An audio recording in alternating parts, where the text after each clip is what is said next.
يهده الله فلا مضل له ومن يضلل فلا هادي له أي فلن تجد له وليا مرشدا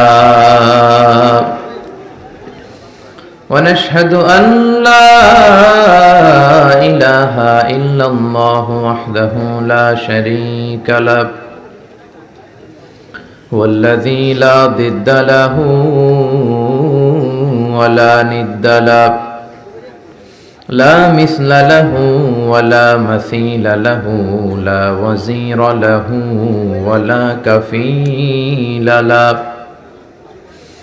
لا شبه له ولا شبيه له لا ولد له ولا والد له وهو الواحد الفرد الصمد لم يلد ولم يولد ولم يكن له كفوا أحد ونشهد أن سيدنا ونبينا وحبيبنا وبشيرنا ونذيرنا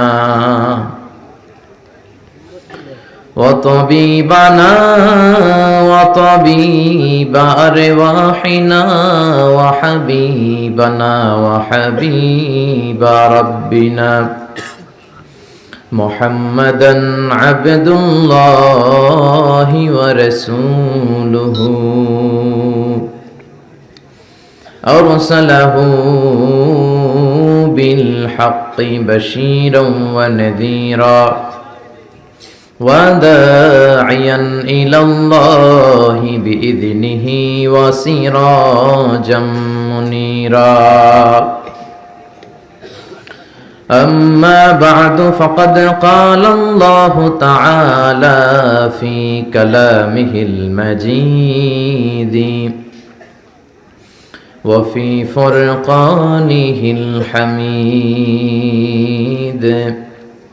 أعوذ بالله من الشيطان الرجيم بسم الله الرحمن الرحيم تبارك الذي بيده الملك وهو على كل شيء قدير إن الله وملائكته يصلون على النبي يا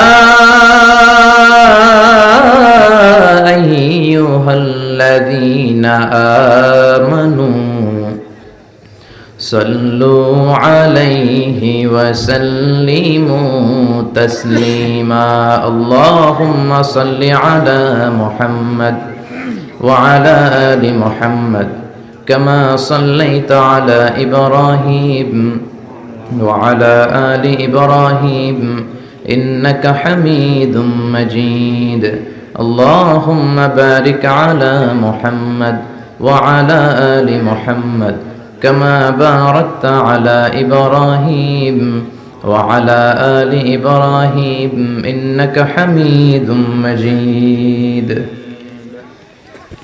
তাফসীরুল কোরআন মাহফিল শামুকসার দারুল হুদা দাখিল মাদ্রাসা ময়দান শামুকসার গ্রামের নাম না আর মাদ্রাসা এটা আল্লাহ মাদ্রাসাটাকে up to the day of judgement কিয়ামত পর্যন্ত এই এলাকার জন্য হেদায়েতের ওসিলা বানাক আমিন এখান থেকে আল্লাহ বড় বড় হাফেজ বানাক কারি বানাক মুফাসসিরে কোরআন বানাক আমিন আমরা পড়ি আমিন আমিন মাদ্রাসা থেকে ডাকাত বের হয় না মাদ্রাসা থেকে বের হয় মুফাসসিরে কোরআন জোরে বলেন ঠিক কি না মাদ্রাসা থেকে যারা বের হয় এদের কাছে দেশ নিরাপদ দেশের মানচিত্র নিরাপদ দেশের সীমানা নিরাপদ জোরে বলেন ঠিক কি না কারণ ইসলাম সবসময় শান্তির পক্ষে কোরআন সবসময় শান্তির পক্ষে মাদ্রাসায় পড়ুয়া যারা আছে তারাও শান্তির পক্ষে আপনারা আপনাদের ছেলে মেয়েদেরকে এই মাদ্রাসায় দিবেন তো বেশি বেশি আল্লাহ কবুল করুক আমাকে রেখেছেন প্রধান মুফাসসির, আপনাদের শুকরিয়া।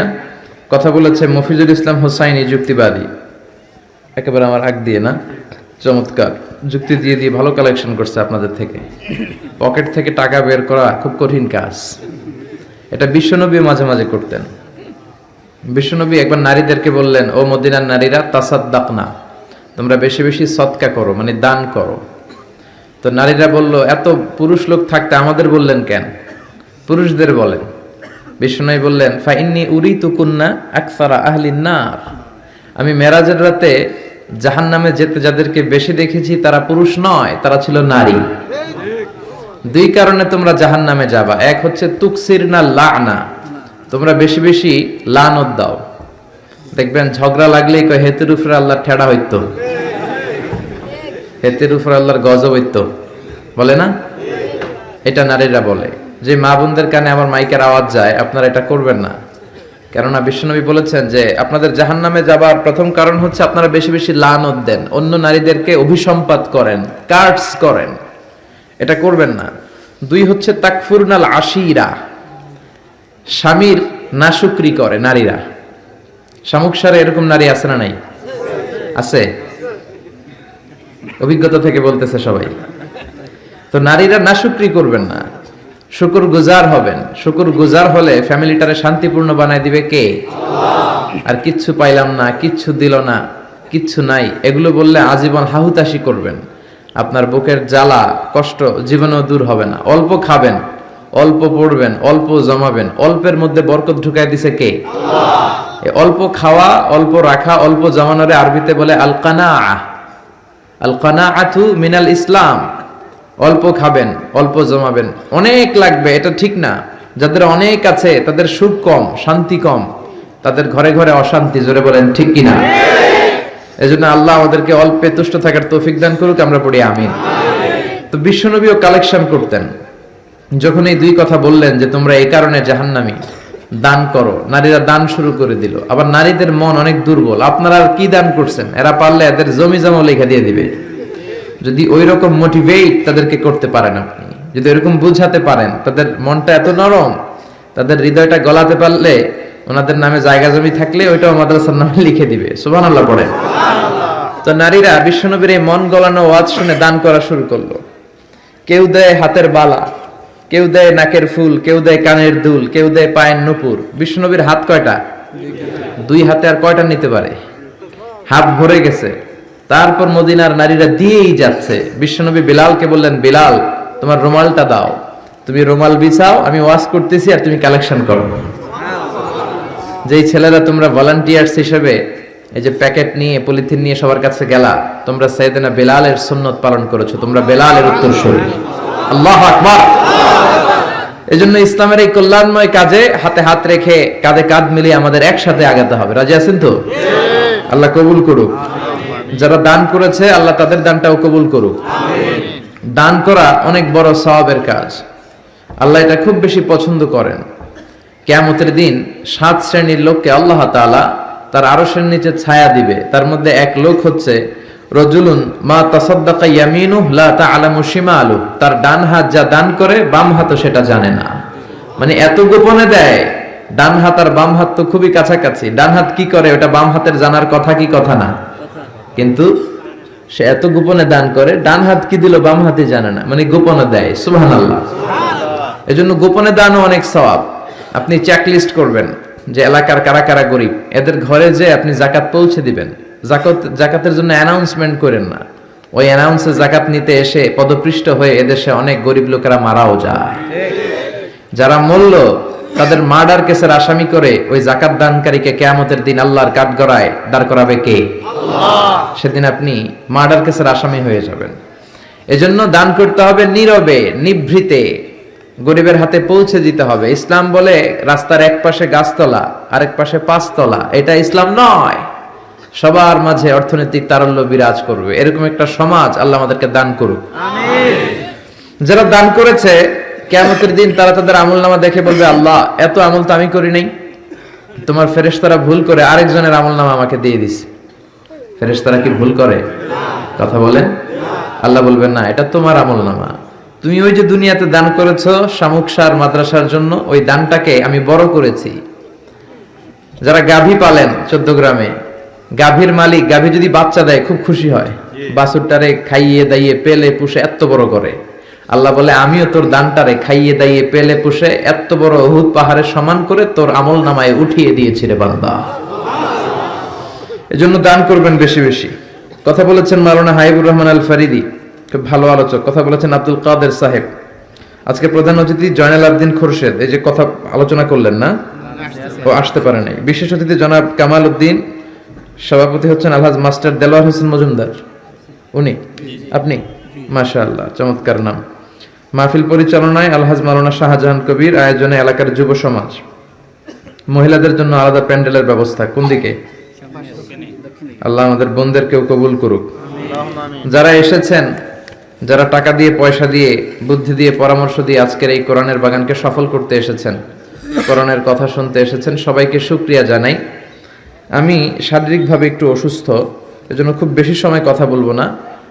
কোনো ভূমিকা কথা ছাড়া সরাসরি আমরা কোরআনের আলোচনার দিকে যাব। তার আগে আমরা 3টা তাকবীর দিব। শামুকসার এলাকার লোক কারা কারা এসেছেন দেখি তো, একটু হাত তুলে দেখান। শামুকসারের অধিবাসী? হায় হায়, সর্বনাশ, শামুকসারের তো লোক নাই। আচ্ছা, শামুকসারের বাইরে থেকে বাকি সবাই? আচ্ছা, ঠিক আছে ঠিক আছে, আল্লাহ কবুল করে নিক। আমি লিল্লাহি তাকবীর পড়লে আপনারা পড়বেন আল্লাহু আকবার। কষ্ট হবে না তো? আল্লাহর নামের তাকবীর দেন, এগুলো মিজানের পাল্লায় আল্লাহ অনেক ওজনওয়ালা করে দিবে। লিল্লাহি তাকবীর বললে দেহের সবটুকুন শক্তি গলার মাঝ বরাবর এনে আল্লাহু আকবার পড়া যাবে তো? কষ্ট হচ্ছে না তো? ঘুমে টুমে ধরে নাই তো? দেন তাকবীর দেন, লিল্লাহি তাকবীর, লিল্লাহি তাকবীর, লিল্লাহি তাকবীর। আল্লাহ তাকবীরগুলোকে তুমি কবুল করো। কথা শুনবো সূরাতুল মুলক থেকে। আমি আলোচনার শুরুতে সূরাতুল মুলকের একটা আয়াত তেলাওয়াত করেছি, এটা থেকে আমরা কথা শুনবো। অনেকের মুখস্থ আছে না নাই? অনেক দামি সূরা, জরুরি সূরা। আমি মুখস্থ করেছি কাবার প্রান্তরে উমরা করতে যেয়ে, এটা মুখস্থ করছি। তো আপনারাও সময় সুযোগে অবসর সময়টা কাজে লাগাবেন, মুখস্থ করে ফেলবেন সূরাগুলো। বিশ্বনবী সাল্লাল্লাহু আলাইহি ওয়াসাল্লাম নিজে সূরা মুখস্থ করে সাহাবাদের শোনাতেন, সাহাবারা মুখস্থ করে বিশ্বনবীকে শোনাতো। সাহাবাদের মধ্যে সবচেয়ে বড় কারি ছিল উবাই ইবনে কাব রাদিয়াল্লাহু আনহু। এজন্য বিশ্বনবী বলতেন, ইন্নাল্লাহা আমারানি আন আকরা আলাইকা ইয়া উবাই। ও উবাই, আল্লাহ আমাকে আদেশ করেছেন যাতে আমি তোমার কাছে যে কোরআন শোনাই। উবাই বললেন, আসাম্মানি ইয়া রাসূলুল্লাহ, সত্যি সত্যি কি আল্লাহ আমার নামটা ধরে বলেছেন? আল্লাহ কি আমার নাম ধরে বলেছেন যে আপনি এসে আমার কাছে কোরআন শোনাবেন? বিশ্বনবী বললেন, বালা তাবান, আল্লাহ তোমার নাম বলেছে উবাই। উবাই চিৎকার দিয়ে কেঁদে দিলেন। বিশ্বনবী উবাইয়ের কাছে কোরআন শোনাতেন, উবাই বিশ্বনবীকে কোরআন শোনাতো। এই কোরআন পড়া শোনানো, এই ট্র্যাডিশনটা আমরা ভুলতে বসেছি। ফজরের পরে দিনটা শুরু হবে কোরআন দিয়ে। কি দিয়ে? আরো জোরে বলেন, কি দিয়ে? কোরআন দিয়ে আমরা শুরু করব। বাবা ছেলেকে কোরআন শোনাবে, ছেলে বাবাকে কোরআন শোনাবে, মা মেয়েকে কোরআন শোনাবে, মেয়ে মাকে কোরআন শোনাবে, শাশুড়ি বৌমাকে শোনাবে, বৌমা শাশুড়িকে শোনাবে। ঘরটারে জান্নাতি বানিয়ে দিবে কে? শান্তি বলতে আপনি কি বুঝেন? What is the definition of piece?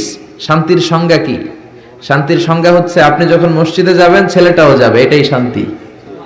আপনি আবার ঘরে আসলে দেখবেন বিবিও নামাজ পড়ে, মেয়েটাও মায়ের পাশে দাঁড়িয়ে দাঁড়িয়ে নামাজের অভিনয় করে। সুবহানাল্লাহ করবেন না? আমার ছোট্ট মেয়ে এখনো নামাজের কিছু বোঝে না, কিন্তু ওই যে হেজাব টেজাব পরে আমাদেরকে নামাজ অ্যাক্টিং করে দেখায়, এটাই শান্তি। চিল্লায় বলেন ঠিক কিনা? এজন্য আল্লাহ তাআলা আমাদের ফ্যামিলির সব সদস্যগুলোরে নামাজি বানাক, মা বোনদেরকে পর্দাওয়ালি বানাক। তো সূরাতুল মুলক অনেক দামি সূরা, এটা মুখস্থ করবেন। এই মুখস্থ করার ট্র্যাডিশন আমাদেরকে চালু করতে হবে। সূরাতুল মুলকের ব্যাপারে অনেক ফজিলতপূর্ণ কথা বিশ্বনবী বলেছেন। বিশ্বনবী বলেছেন, ইন্না হাযিহি সূরা মানিআতুন মিন আযাবিল কবর। নিশ্চয়ই এই সূরাটা মানুষকে কবরের আযাব থেকে বাঁচায়। সুবহানাল্লাহ বাড়িতে যাই বলেন, চিল্লায় পড়েন আল্লাহু আকবার। বিশ্বনবী বললেন, ইন্না ফিল কুরআনি লা সূরা, কোরআনের মধ্যে একটা সূরা আছে মানিআতুন মিন আযাবিল কবর। এই সূরা যে তেলাওয়াত করবে তাকে কবরের আযাব থেকে বাঁচাবে কে? আল্লাহ। কবরে যাওয়া লাগবে কি লাগবে না? লাগবে। কাদের লাগবে না? হাত তোলেন। তারপরে হাত তোলে এরকম আছে না নাই? আছে। যাওয়া লাগবে।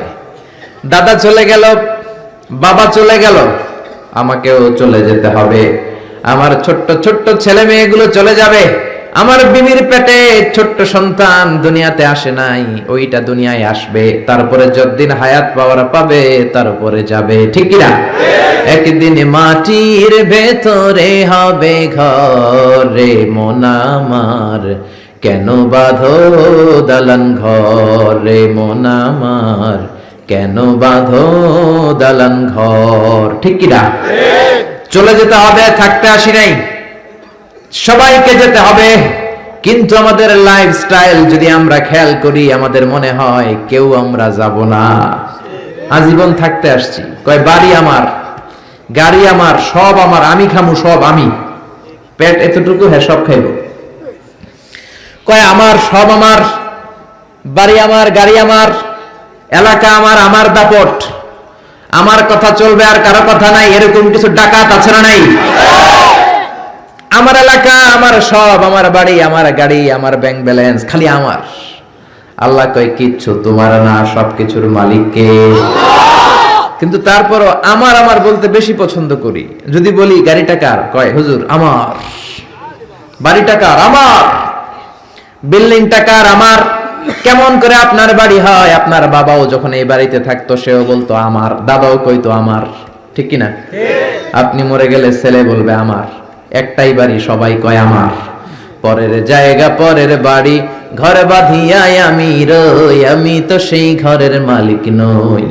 পরের জায়গা পরের বাড়ি, ঘর বাঁধিয়াই আমি রই, আমি তো সেই ঘরের মালিক নই, ঠিক কি না? এই দুই লাইনের গানের ভেতরে গোটা আখিরাতটা আছে। এই দুই লাইনের সঙ্গীতের ভেতরে পুরো ইসলামটা আছে। এই দুই লাইনের সঙ্গীতের ভেতরে 30 পারা কোরআনটা আছে, ঠিক কি না? থাকতে আসি নাই, চলে যেতে হবে।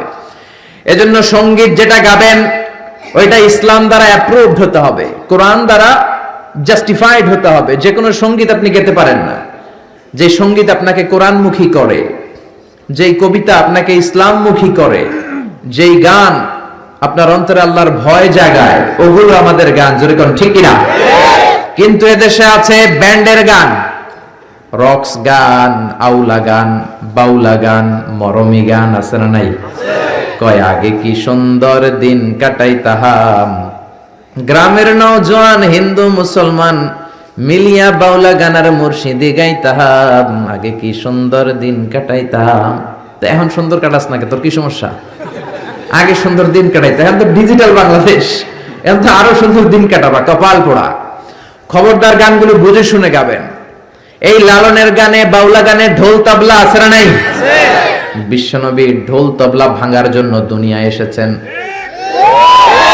বিশ্বনবী বলেছেন বুইসতু আন উকাসসিরাল মাজামির, ঢোল তবলা বাঁশি হারমোনিয়াম ভেঙে চুরমার করার জন্য বিশ্বনবীরে পাঠাইছে কে?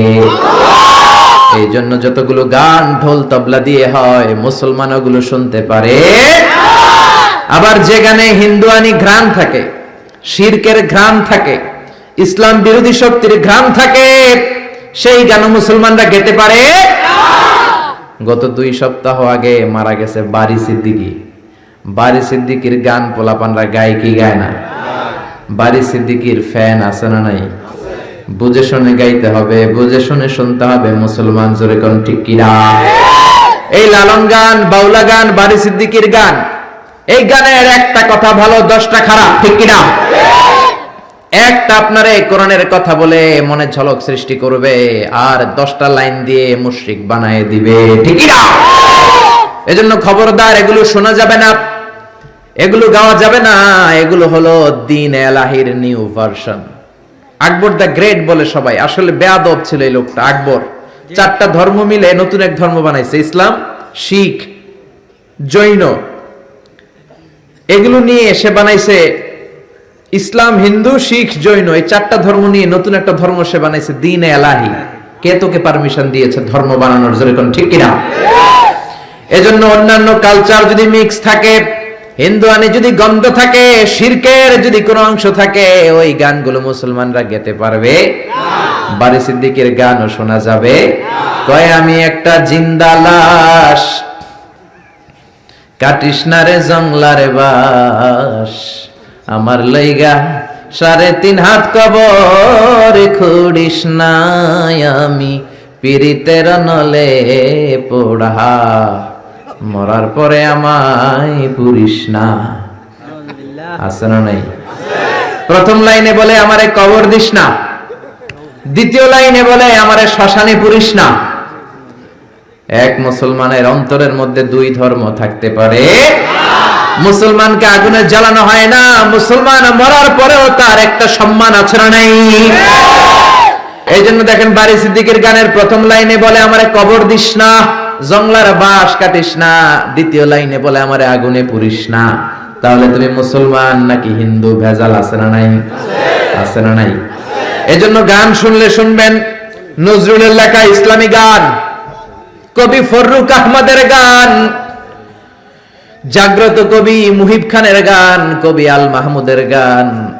গান যদি শুনতে হয় সাইমিম শিল্পী গোষ্ঠীর গান, কলরবের ছোট্ট ছোট্ট বাচ্চাদের গান, ঠিক কিনা? সালাতে কায়েম করো, সালাতে কায়েম করো, হবে সম্মানী তুমি, হবে জান্নাতি তুমি, হবে সম্মানী তুমি, হবে জান্নাতি তুমি। সালাত তোমার অঙ্গে মাখো, সঙ্গে রাখো, তবেই তো মুমিন। রব্বি আলা রব্বি আযীম। আল্লাহু আকবার। কি সুন্দর বাচ্চাগুলো পাগড়ি পরে গান গায়, এগুলো শেখানোর দরকার আছে না নেই? এই জন্য কবরে যেতে হবে, কবরের প্রিপারেশন নিতে হবে। বিশ্বনবী বললেন যারা সূরাতুল মুলক তেলাওয়াত করবে কবরের আযাব থেকে বাঁচাবে কে? আল্লাহ। আবার বিশ্বনবী বললেন শাফাআত লি সাহিবিহা, যে ব্যক্তি এই সূরা তেলাওয়াত করবে তার জন্য এই সূরাটা কিয়ামতের দিন আল্লাহর কাছে সুপারিশ করবে। সুবহানাল্লাহ নাই? আর জোরে সুবহানাল্লাহ। কোরআন সুপারিশ করবে আল্লাহর কাছে। আল্লাহ সুপারিশ ফেলে দিতে পারবে? প্রধানমন্ত্রীর কাছে যদি অর্থমন্ত্রী কোনো সুপারিশ নিয়ে যায়, প্রধানমন্ত্রী ফেলে দিতে পারবে?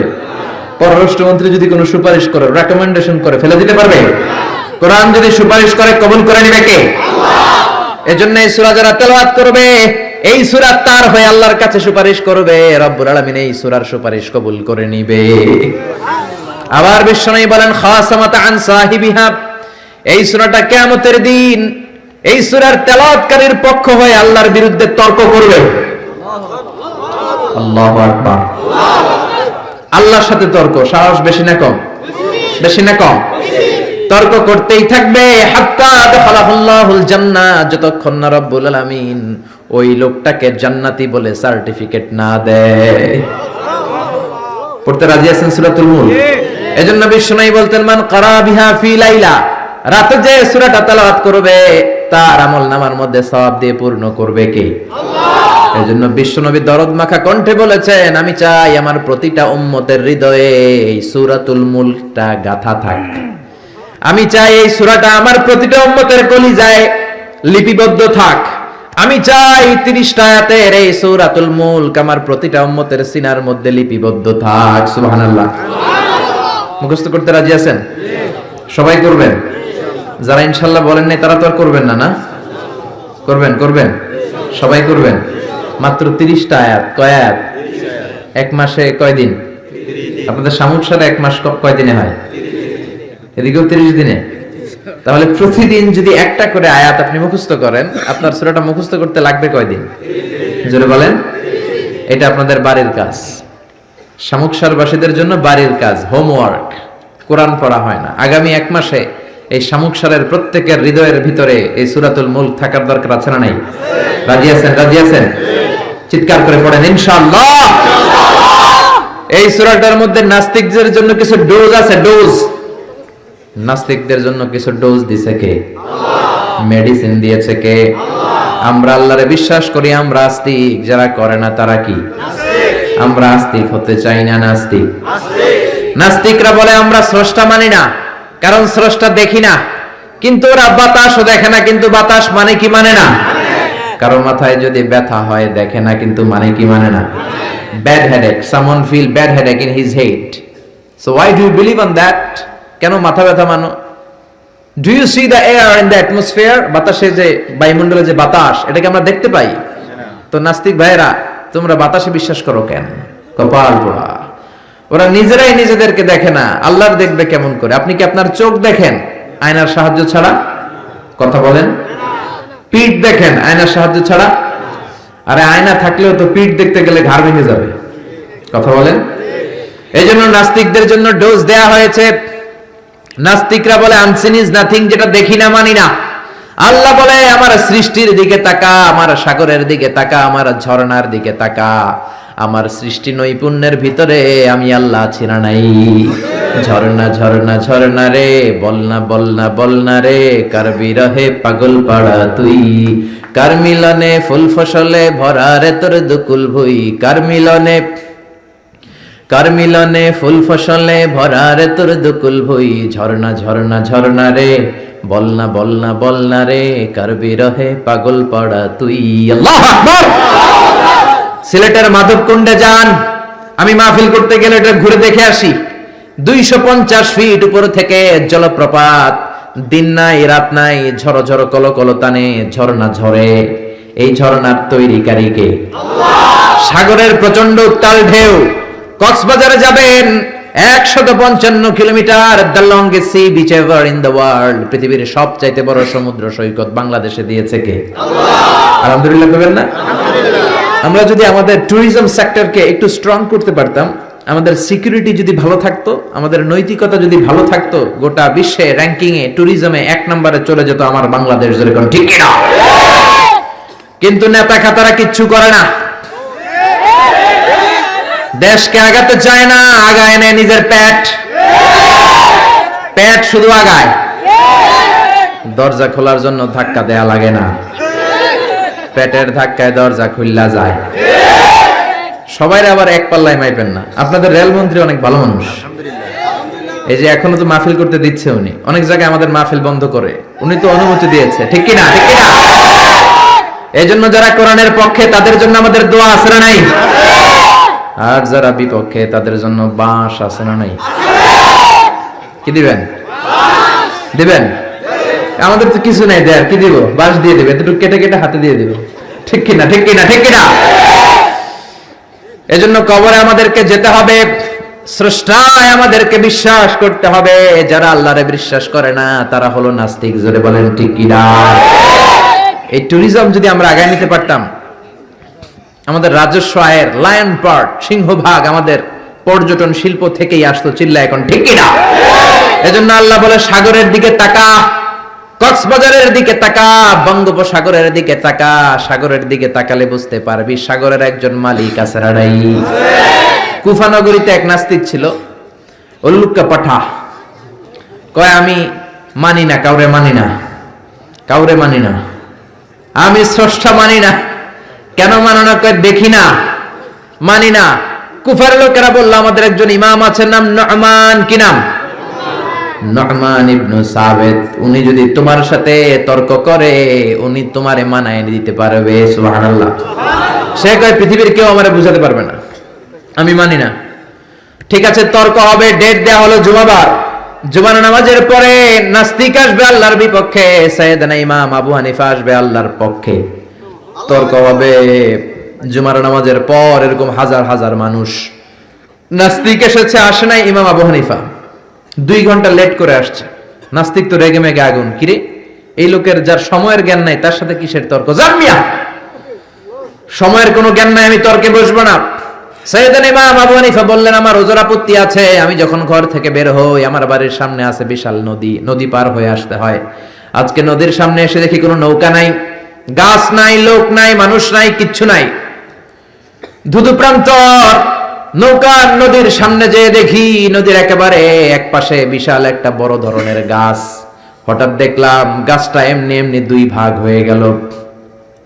হঠাৎ দেখি এমনি এমনি গাছের ভেতর থেকে কাঠ বেরোলো, তক্তা বেরোলো। হঠাৎ দেখলাম এমনি এমনি তক্তা 2টা জোড়া লেগে নৌকা হয়ে গেল। মাঝি নাই, লগি নাই, বৈঠা নাই। মাঝি ছাড়া নৌকার মধ্যে বসলাম, মাঝি ছাড়া নৌকা আমাকে নদীর এপার থেকে টান দিয়ে ওপার নিয়ে গেল। এই প্রসিডিউরটা হতে আমার 2 ঘন্টা সময় লাগছে, 2 ঘন্টা লাগছে, এই জন্য দেরি হয়েছে। নাস্তিক কয় তোদের ইমাম ডাইল খাইছে, ডাইল কি খায় আসছে জিজ্ঞেস কর, মাথা ঠিক নাই। এমনি এমনি গাছ কাটে নাকি, এমনি এমনি তক্তা জোড়া লাগে নাকি, করাত ছাড়া গাছ কাটা যায় নাকি, মিস্ত্রি ছাড়া নৌকা হয় নাকি, মাঝি ছাড়া নৌকা চলে নাকি, এমনি এমনি কিচ্ছু হয় নাকি? ইমাম আবু হানিফা বললেন এই তো আপনি লাইনে আসছেন, এমনি এমনি কিচ্ছু হয় না। তাহলে আকাশ কেমন করে এমনি এমনি হলো, বিশাল সাহারা মরুভূমি কেমন করে এমনি এমনি হলো, বিশাল তুর পাহাড় কেমন করে এমনি এমনি হলো, বায়ুমণ্ডল, নবমণ্ডল, ভূমণ্ডল, মহাবিশ্বয়ে বসুন্ধরা কেমন করে এমনি এমনি হলো। সুবহানাল্লাহ। নাস্তিক ভেজালে ঝামেলার মধ্যে পড়ে গেছে। হায় হায়, এরকম করে তো ভেবে দেখি নাই। আসলেই তো তার চিন্তার জগতে আন্দোলন শুরু হয়েছে। তার ঘুমন্ত বিবেককে তিনি জাগিয়ে দিয়েছেন। ইমাম আবু হানিফার কথা শুনে নাস্তিকের মুখ দিয়ে কোনো কথা নাই, মনে মনে কয় আসলেই তো আমি একটা উল্লুকা পাঠা। সাইয়েদনা ইমাম আবু হানিফাকে বললেন আমাকে মাফ করে দেন, কোনদিন এমন করে ভাবি নাই, আসলেই তো এমনি এমনি আকাশ হয় না, এমনি এমনি বাতাস হয় না, এগুলোর একজন স্রষ্টা থাকার দরকার আছে না নাই?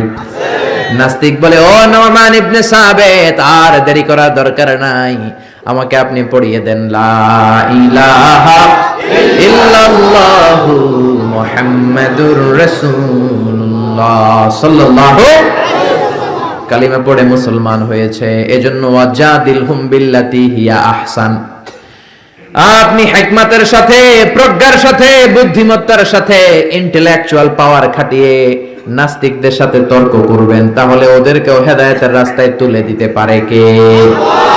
এই নাস্তিকদের জন্য কিছু ডোজ, কিছু মেডিসিন আল্লাহ সূরাতুল মুলকে দিয়েছে। যদি শেষ পর্যন্ত এরকম নীরব হয়ে আপনারা বসে থাকেন, আমরা একসাথে শুনবো। পড়েন ইনশাআল্লাহ, আর জোরে ইনশাআল্লাহ।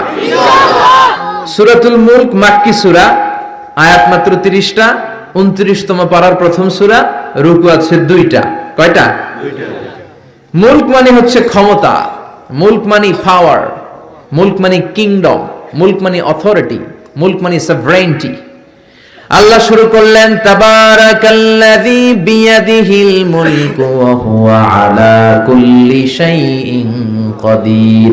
সুমহান সেই সত্তা যার হাতে ক্ষমতা, আর ওয়া হুয়া আলা কুল্লি শাইইন কাদির, তিনি সব কিছু করতে পারেন। তিনি কে? আল্লাহ। খেয়াল করে বুঝবেন, আল্লাহ বললেন বিয়াদিহিল মুলকু, তাবারাকাল্লাযী, সুমহান সেই আল্লাহ, বিয়াদিহিল মুলকু, তার হাতে ক্ষমতা।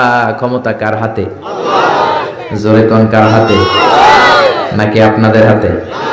আপনারা তো কোন সব ক্ষমতার মালিক, আমি খায়া ফেলামু, সব খায়া ফেলাইব, সব ক্ষমতার মালিক আমি, আমার দাপট। আল্লাহ কয় তোর কোনো দাপট নাই, দাপট কার? বিয়াদিহিল মুলকু, ক্ষমতার মালিক তিনি, আমাদের কোনো ক্ষমতা নাই, ক্ষমতার মালিক হলেন আমাদের আল্লাহ। ঠিক কিনা? কিসের আবার আমাদের ক্ষমতা? আমরা তো দুর্বল। ওয়া খুলিকাল ইনসানু দাঈফা, আমাদেরকে দুর্বল করে বানালো কে? আল্লাহ। ছোট্টবেলায় ছিলাম দুর্বল, নিজের পেশাব নিজে খেয়েছি, নিজের পায়খানা নিজে খেয়েছি।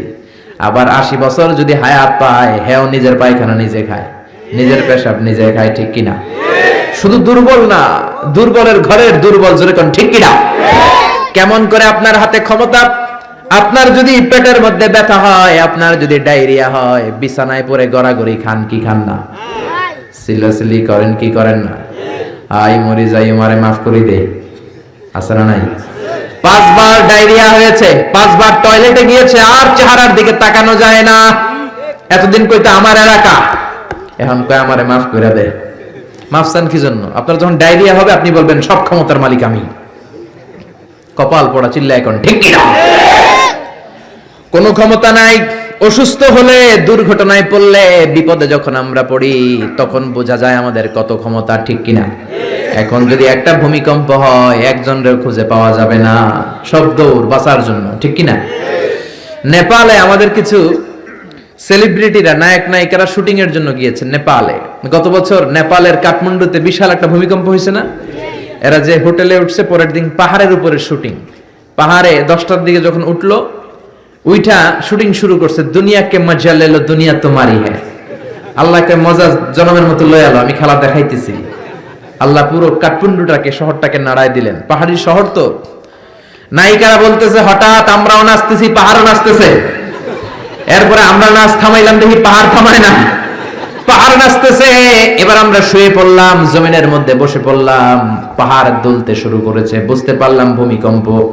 মাত্র 2 কিলোমিটার দূরে আমাদের রেখে আসা হোটেলে আমাদের জিনিসপত্র, লাগেজ, কাপড় চোপড়। হোটেলের দিকে তাকায় দেখি 1 সেকেন্ডের ব্যবধানে পুরো হোটেলটা মাটির সাথে মেসাকার। এক ভূমিকম্পের ধাক্কায় পুরো হোটেলটা মেসাকার। চিল্লায় পড়েন আল্লাহু আকবার। নেপালে যারা ভ্রমণ করেছেন দেখবেন বড় বড় মূর্তি পদ্মাসনে বসে থাকে। ইরানের উপরে করে এইভাবে বসে থাকে। বিশাল বড় বড় মূর্তিগুলোর সামনে দুধ আছে, কলা আছে, আম আছে, মিষ্টি আছে না নাই? কিন্তু কিচ্ছু খাইতে পারে না। জোরে কোন ঠিক কিনা? যারা সকাল বেলায় মিষ্টি দেয়, রাতের বেলায় চুরি করে ওরাই খায়। ঠিক কিনা? যতগুলো মূর্তি ছিল সব শেষ। এই মূর্তির সামনে যে ওরা বলতো ওম শান্তি ওম, কিন্তু মূর্তিগুলাই শেষ। যাদের কাছে তোমরা চাও তারাও দুর্বল, যারা চায় তারাও দুর্বল। সবল একজন, তিনি কে? পুরো কাঠমান্ডু শহরটারে আল্লাহ নাস্তানাবুদ করে দিলেন। এক লোক রাস্তায় বসে কাঁদে, চিৎকার করে, সাথে 2টা বাচ্চা। সবাই তারে জিজ্ঞেস করে কাঁদেন কেন? প্রশ্ন করলেই খালি চোখের পানি ছাড়ে। সাংবাদিকরা, টেলিভিশনের লোকেরা এসে বলে আপনার কি হয়েছে, কাঁদেন কেন, কি নাম? কয় আমার নাম অমুক, আমি এই এলাকার সবচেয়ে প্রতাপশালী লোক ছিলাম। গতকালও আমার 2টা 5তলা বাড়ি ছিল, 2টা গাড়ি ছিল, 3টা শপিং মল ছিল, টাকার কোনো অভাব নাই। ভূমিকম্পের ধাক্কায় সব মাটির ভেতরে নিয়ে গেছে কে?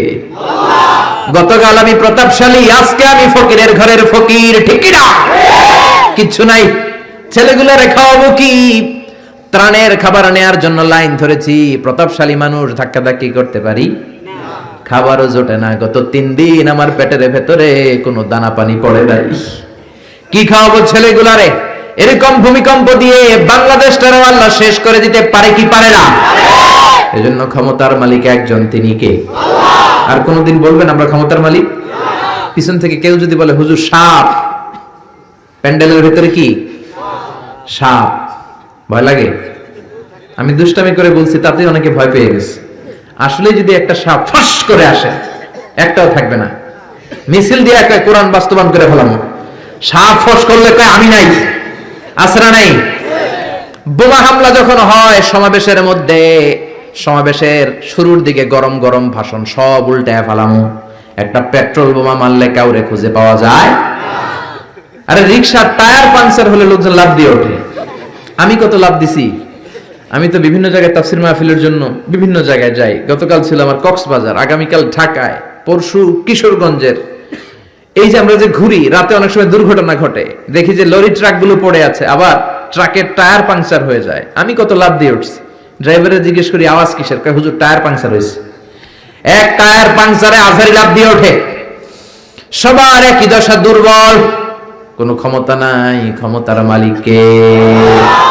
সবচেয়ে ক্ষমতা দেখায় বর্তমানে যে বেয়াদবটার নাম কি? Donald Trump. ওর একটা ভাষণে কে যেন একটা আওয়াজ করছিল, নাকি আল্লাহু আকবার বলছিল। লাভ যে 3টা দিছে দেখছেন আপনারা? স্পেশাল সিকিউরিটি ফোর্স এসে কয় স্যার আমরা আছি। কয় আমি তো নাই। কে আওয়াজ করলো? কয় স্যার ভিতরে ঢুকেন। 3-4টা টাইনা ধরে ভিতরে ঢুকাইছে। একজন বিয়োগলে একটা বাঁশিতে ফু দিছে, আরেকজন কইছে আল্লাহু আকবার। ট্রাম্পের পায়জামা গরম করে দিছে কে? আপনি যত ক্ষমতার অধিকারী হন, বিপদে পড়লে জিকির করতে হয় একজনের, তিনি কে? এজন্য আল্লাহ বললেন তাবারাকাল্লাযী বিয়াদিহিল মুলকু ওয়া হুয়া আলা কুল্লি শাইইন কাদির। সুমহান সেই সত্তা যার হাতে ক্ষমতা। ক্ষমতা কার হাতে? আমাদের ক্ষমতা নকল ক্ষমতা, আসল ক্ষমতার মালিক কে? আমরা প্রধানমন্ত্রী হলে, প্রেসিডেন্ট হলে কোন দেশে ক্ষমতায় বসি 5 বছরের মেয়াদে, কোন দেশে বসে 10 বছরের মেয়াদে। আল্লাহ ক্ষমতায় বসছে কয় বছরের মেয়াদে? 20 বছর, 50, 100, আজীবন মেয়াদ। সুবহানাল্লাহ কইবেন না? আল্লাহ বলেন হুয়াল আউয়ালু ওয়াল আখিরু ওয়াল যাহিরু ওয়াল বাতিন ওয়া হুয়া বিকুল্লি শাইইন আলিম। আমি প্রকাশ্য, আমি গোপন, আমি প্রথম, আমি শেষ। অনাদিকাল থেকে আমি আল্লাহ ক্ষমতার চেয়ারে বসা, অনন্তকাল পর্যন্ত থাকবো। তিনি কে? আমাদের মতো উনার 5 বছরের মেয়াদ না যে 5 বছর শেষ আবার জরুরি অবস্থা, সেনা মোতায়েন, নির্বাচন, আবার আমার ভাই তোমার ভাই। আল্লাহর কি এই সিস্টেম? জোরে বলেন, জোরে বলেন। আমার আল্লাহর আজীবনের মেয়াদ চিল্লায় কোন ঠিক কিনা? আবার পৃথিবীর অনেক দেশের ডেমোক্রেটিক সিস্টেমে ক্ষমতায় আসতে হয়, মানে ভোটে জিতে আসা লাগে। আল্লাহ তো ভোটে জিতে আসছে নাকি? আল্লাহ ভোটে আসছে। আবার অনেক দেশের ডিক্টেটরশিপ, স্বৈরাচারী পদ্ধতিতে ক্ষমতায় বসে। আল্লাহ কি স্বৈরাচারী পদ্ধতিতে আসছে? আবার কোন দেশে মোনার্কি, রাজতন্ত্র, রাজার পোলা রাজা, আল্লাহর বাবা ছিল রাজা, এজন্য আল্লাহ রাজা। এজন্য আল্লাহ বলে খবরদার, কুল হুয়াল্লাহু আহাদ আল্লাহুস সামাদ লাম ইয়ালিদ ওয়া লাম ইউলাদ ওয়া লাম ইয়াকুল লাহু কুফুয়ান আহাদ। আমি জন্ম দেই নাই, কারো কাছ থেকে জন্ম নেই নাই, চিরকাল আমি ক্ষমতার চেয়ারে বসা, ঠিক কি না? এজন্য আল্লাহ বললেন তাবারাকাল্লাযী বিয়াদিহিল মুলকু ওয়া হুয়া আলা কুল্লি শাইইন কাদির। সমহান সেই সত্তা যার হাতে ক্ষমতা, ক্ষমতা কার হাতে? আবার বাংলাদেশের রাজনৈতিক প্রেক্ষাপটে জোট যার বড়, ক্ষমতা তার বড়। জোরে কোন ঠিক কিনা? এদেশে জোটের রাজনীতি আছে না নাই? প্রথমে শুরু হলো 4 দলীয় জোট, বুঝতেছেন? এরপরে কত? 14 দলীয়, তারপরে 20 দল, এবার মহাজোট, সামনে হবে মহাজোট, ঠিক কিনা? আল্লাহ তো জোটে ক্ষমতা আসছে। আল্লাহ এরকম জোট করে আসছে, কোয়ালিশন করে আসছে। আল্লাহ বলেন ওয়ালাম ইয়াকুল লাহু শারীকুম ফিল মুলকি ওয়া কাব্বিরহু তাকবীরা। আমি আল্লাহর জোট নাই, আমি আল্লাহর শরীক নাই, আমি আল্লাহর ক্ষমতায় কোনো অংশীদার নাই, আমি একাই সব ক্ষমতার মালিক। সুবহানাল্লাহ। এজন্য কখনো বলবেন না ক্ষমতার মালিক আমরা, বলবেন ক্ষমতার মালিক কে? আবার পৃথিবীতে দেখবেন অনেক দেশে আন্দোলন করে ক্ষমতা চেয়ার থেকে নামানো যায় কি যায় না। আমি মিশরে ছিলাম 5 বছর, হুসনি মুবারক প্রেসিডেন্ট, ওরা আন্দোলন করে ওনাকে ক্ষমতার গদি থেকে নামায় ফেলছে। তো আমরাও তো একটা চমৎকার আন্দোলন করলে আল্লাহর নামায় ফেলতে পারবো না? জিনেরা যদি বলে আমরা মানুষের সাথে আছি, আল্লাহরে মানি না, পারবো? ফেরেশতারা যদি বিদ্রোহ করে তাহলে পারবো? তাহলে পারবো না। আল্লাহ বলে ওয়া আন্নাকুম গায়রু মুজিজিল্লাহ,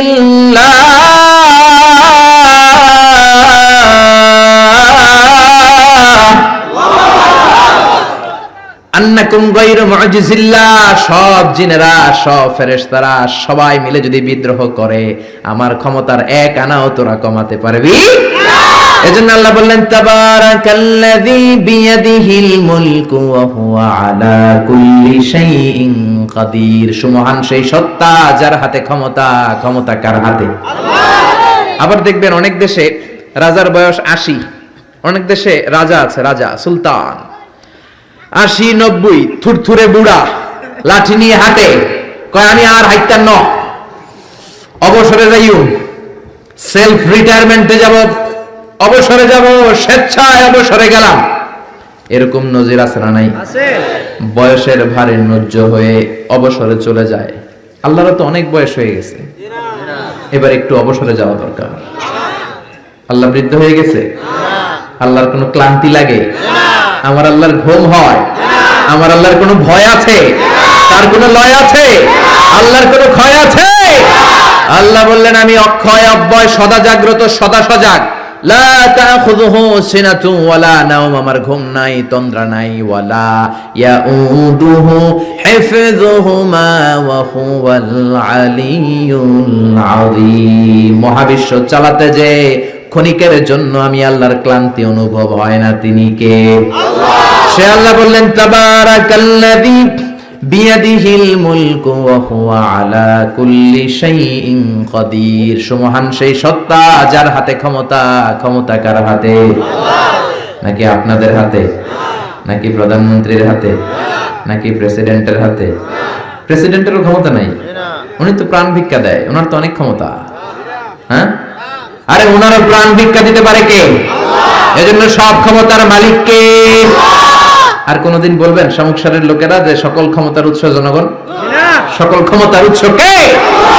আমরা বললাম আল্লাহ, বুঝলাম আপনি ক্ষমতার মালিক, আর কিসের মালিক বলেন? আল্লাহ বললেন আল্লাযী খালাকাল মাউতা ওয়াল হায়াতা লিয়াবলুয়াকুম আইয়ুকুম আহসানু আমালা ওয়া হুয়াল আজিজুল গফুর। আমি জীবনের মালিক, আমি মরণের মালিক। জীবন দেয় কে? আল্লাহ। মরণ দেয় কে? আল্লাহ। প্রাণ ভিক্ষা দেয় কে? আল্লাহ। নাকি রাষ্ট্রপতি? কইবেন না, এগুলো কইবেন? প্রাণ ভিক্ষা দিতে পারে কে? আল্লাহ। আবার আল্লাহ বললেন জীবন মরণের মাঝখানে তোমাদেরকে আমি রূহ দিলাম। এই রূহ কেউ দেখে নাই, রূহকে ছুঁতে পারে নাই, ধরতে পারে না। এই রূহুর সাইজ কত, ওজন কদ্দুর, কালার কি জানেন আপনি? দেখছেন কেউ? রূহ দেখা যায় না। আমার দাদা মরে গেল, দাদি মরে গেল, আমরা পাশে বসা, উড়াল দিল রূহু।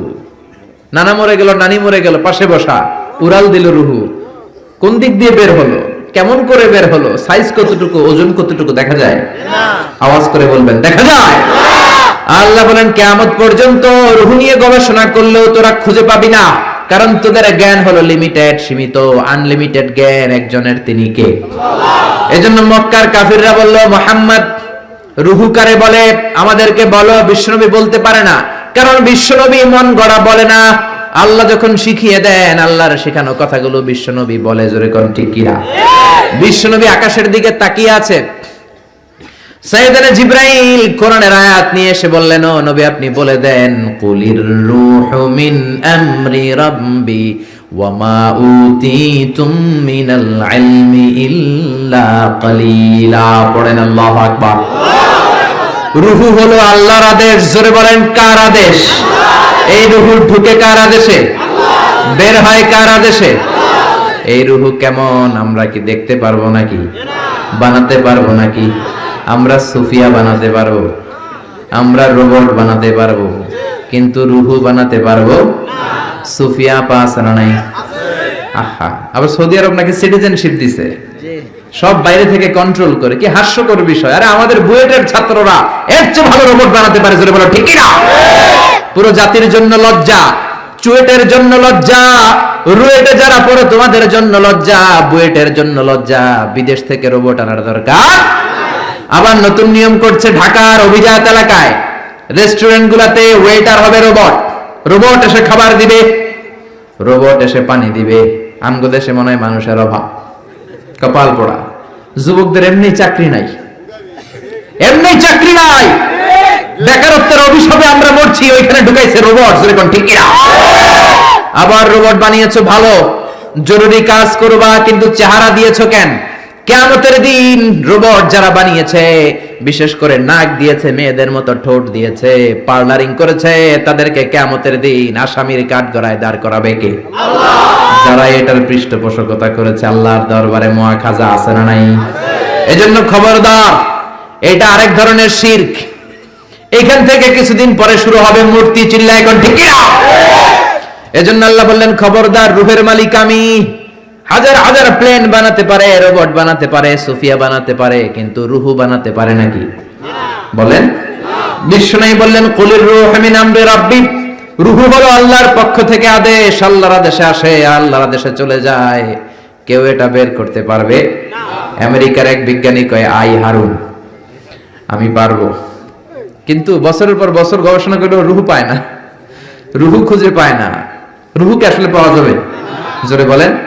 আল্লাহ তো বলেই দিয়েছে তোমাদের জ্ঞান লিমিটেড। ওমা উতিতুম মিনাল ইলমি ইল্লা কালিলা। রূহুর মালিক আমি, খুঁজে পাবা না। সে কয় আমি পামু, রূহ আমি ধইরা ছাড়ু, রূহ আমি আবিষ্কার করে ছাড়বো, নোবেল প্রাইজ আমি পাবো, নোবেল লরেট। কিন্তু গবেষণা করে মরা মানুষের পাশে বৈশা থাকে সারা রাত, হঠাৎ মরা মানুষ মইরা বেচকি দেয়, কিন্তু রূহ খুঁজে পায় না। সুবহানাল্লাহ পড়েন। হঠাৎ করে মানুষ মরে যায়, কিন্তু রূহ আর সে পায় না। এবার সে আবিষ্কার করলো, এক কাজ করি, গ্লাস ফিটিং করে একটা রুম বানাই, ওই রুমের ভিতরে কিছু মুমূর্ষু রোগী ঢুকাই, তাহলে তো রূহ উড়াল দিতে পারবে না। গ্লাস ফিটিং করা, টেম্পার্ড গ্লাস, সীসা ঢালাই করা, ওটা দিয়ে কিছু বেরোতে পারে না, বুলেট প্রুফ গ্লাস। এবার আইসিইউ থেকে মুমূর্ষু রোগী আনা হলো। আইসিইউ চিনেন তো, যে ইন্টেনসিভ কেয়ার ইউনিটে অক্সিজেন দিয়ে রাখে। মেডিকেল টিমের প্রধান বলে, ইউনাইটেড স্টেটস অফ আমেরিকার মেডিকেলের প্রধান, কয়েক গ্লাস ফিটিং করা রুমের ভিতরে ঢুকানোর পরে রোগীর পালস মাপ দেখে, পালস আছে মানে বেঁচে আছে। পালস চিনেন তো, ওই যে ধপ ধপ করে, জন্মের পর থেকে অলিন্দ নিলয় আছে না নাই? সিস্টলিক ডায়াস্টলিক আছে না নাই? এটা না থাকলে বাঁচবেন? কি হইবেন? ঠুস হবেন। হায় রে মানুষ রঙিন ফানুষ, দম ফুরাইলে তবু তো ভাই কারোরই নাই একটুখানি। হায় রে মানুষ রঙিন ফানুষ, রঙিন ফানুষ, হায় রে মানুষ। আল্লাহু আকবার। রুহু খুঁজে পাওয়া যাবে না। রুহু ধরার জন্য গ্লাস ফিটিং করা রুমের ভিতরে মুমূর্ষু রোগী ঢুকানো হলো। চেক দ্য বিপি, বিপি মানে ব্লাড প্রেশার মাপো, ওকে। চেক হিজ ওয়েট, ওজন মাপো। ওজন স্কেলে শোয়ানোর পরে মুমূর্ষু রোগীটার ওজন দেখা গেল 80 কেজি। কয় কেজি? সবাই বলেন কয় কেজি? এবার মেডিকেল টিমের প্রধান বলে গ্লাস বন্ধ কর, অক্সিজেনের মাস্ক খুলে নে। সবাই বলল অক্সিজেন খুলে ফেললে মরে যাবে। মেডিকেল টিমের প্রধান কয় মরুক, না মরলে রুহু পামু কেমনে? আমার রুহু লাগবে। কি লাগবে? সবাই বলেন। মাস্ক খোলা হলো, ছটফট করতে করতে লোকটা মরে যায়। এবার লাশ বের করা হলো। বের করার পরে বিপি চেক করে, মানে ব্লাড প্রেশার। মরার পরে আর থাকে? ধাক্কাটা থাকে, কিন্তু ওজন থাকে কি থাকে না? টিমের প্রধান বললো ওজন চেক কর। ওজন স্কেলে শোয়ানো হলো। মরার আগে ওজন ছিল কয় কেজি? এখন ওজন দেয়া দেখে হয়ে গেছে 78 কেজি।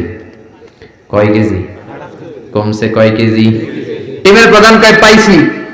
কি পাইছেন? কয় ওইটা। কয় কোনটা? কয় রুহু। কেমনে পাইলেন? কয় মরার আগে ছিল 80 কেজি, মরার পরে 78 কেজি। তার মানে কমছে 2 কেজি। যেইটা উড়াল দিছে ওইটাই 2 কেজি। ওইটাই রুহু পেয়েছে, আমি পেয়েছি। কিন্তু বিজ্ঞানীদের নিয়ম হচ্ছে একটা এক্সপেরিমেন্ট করে আপনি ফাইনাল জাজমেন্ট দিতে পারবেন, আরো নমুনা সংগ্রহ করতে হবে। আর একটা মুমূর্ষু রোগী ঢুকা, বিপি চেক কর, বিপি আছে, ওজন মাপ, ওজন 70 কেজি। দ্বিতীয় মুমূর্ষু রোগীটার ওজন কয় কেজি? কথা কয় না, কথা কয় না। কয় কেজি? 70 কেজি। ওইটারও মুখোশ খুলে ফেলা হলো।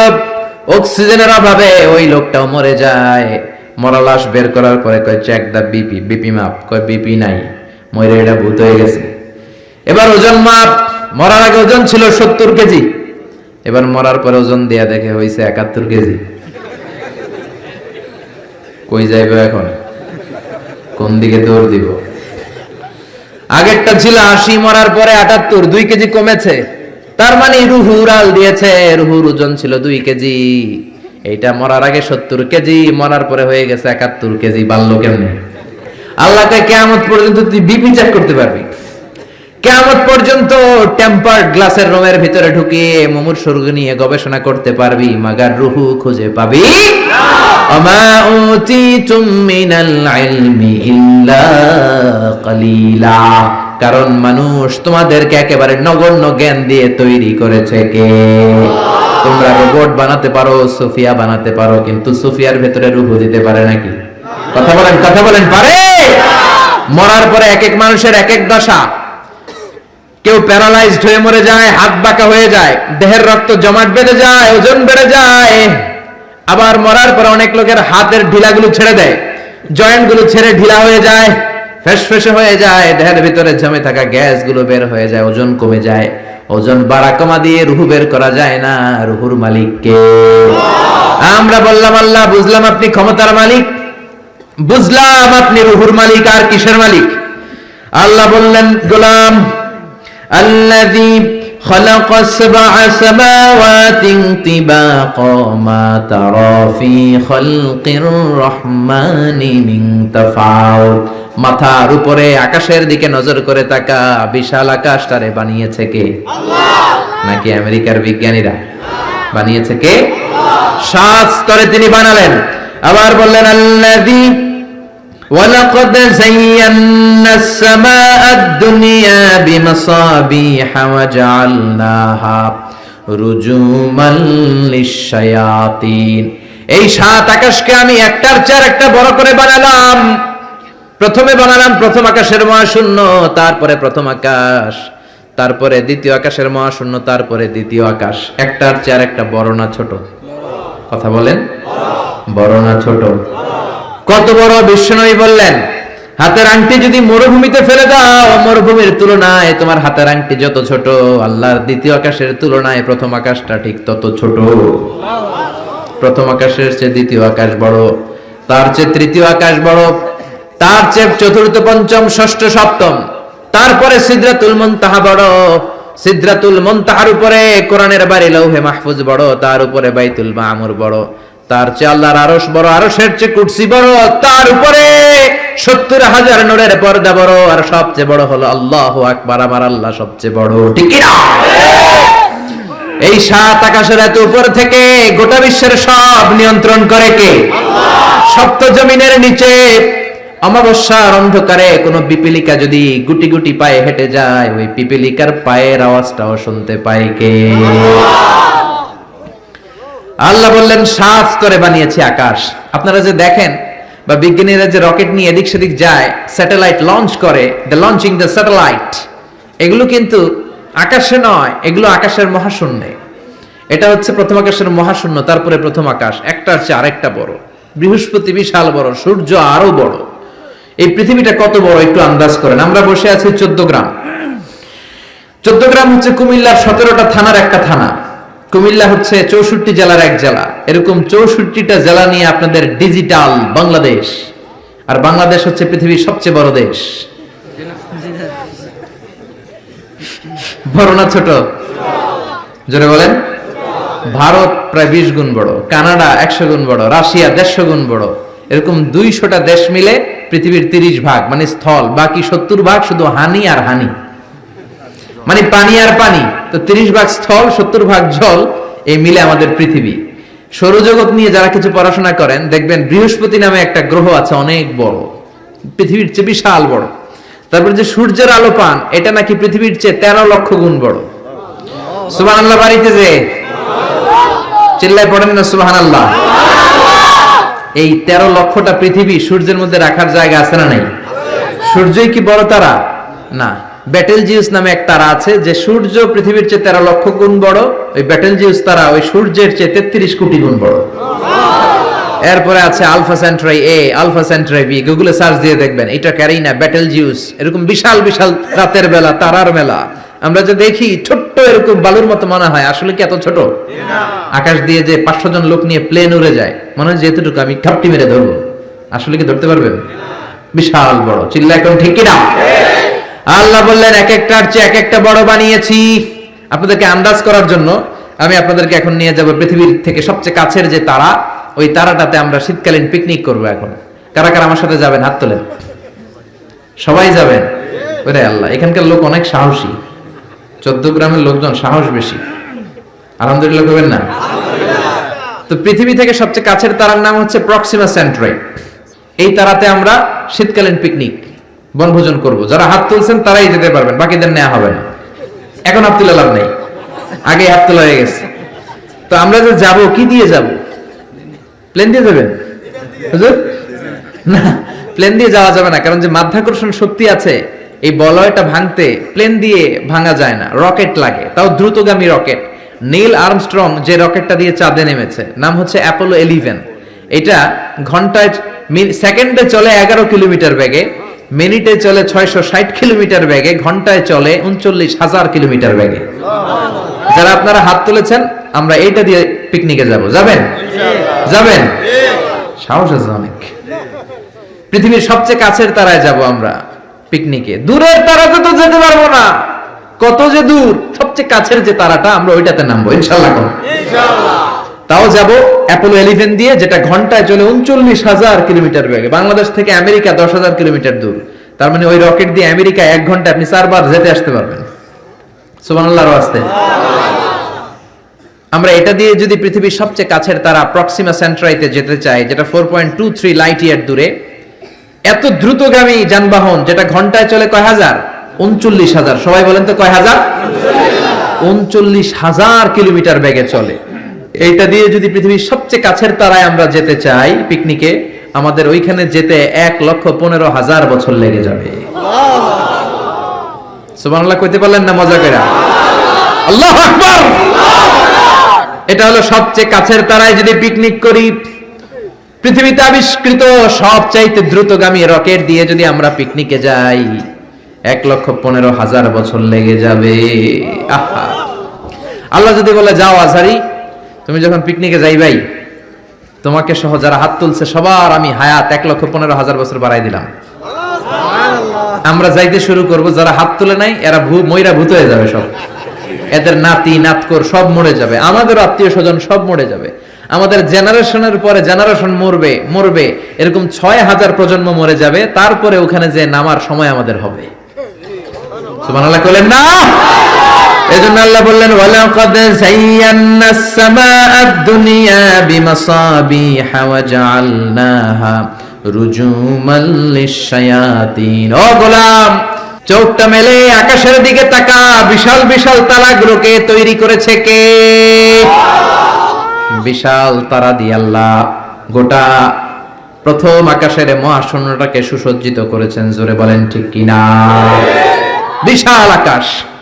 এরপর আল্লাহ বললেন ওয়াসিররু কাওলাকুম আও ইজহারু বিহি ইন্নাহু আলিমুম বিযাতিস সুদূর।